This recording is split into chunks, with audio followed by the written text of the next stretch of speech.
House, work of Robin Adam, home to the records of Scotland. Births, deaths, marriages. Beautiful building on the left now with the clock tower, the Balmoral Hotel, opened in 1991 by Sir Sean Connery. As we pass the Balmoral, on the left to the south of us we have the skyline of the old town of Edinburgh, in part medieval old town. I always like to point out the city chambers, the building with the flags and flagpoles on the roof. Dead easy to count 12 stories in height on the back of the city chambers building. Gives you an idea of the overcrowding the old town of Edinburgh must have suffered some 400 years ago.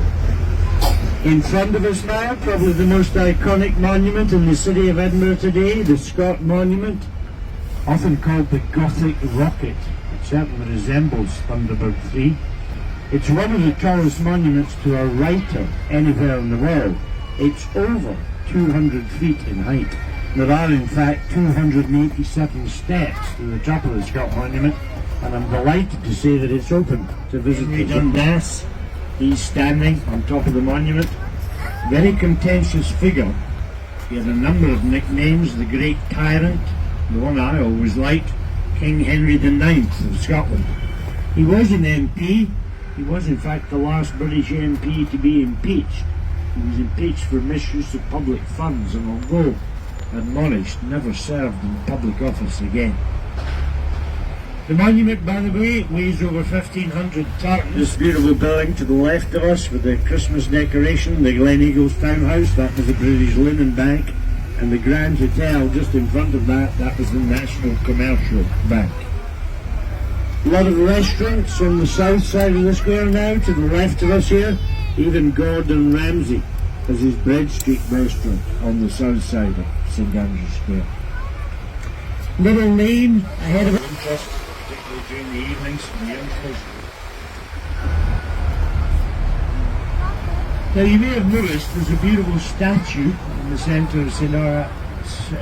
of Charlotte Square. It's Prince Albert and his horse Nimrod, sculptor John Steele. When Queen Victoria first laid eyes on that statue, John Steele became Sir John Steele.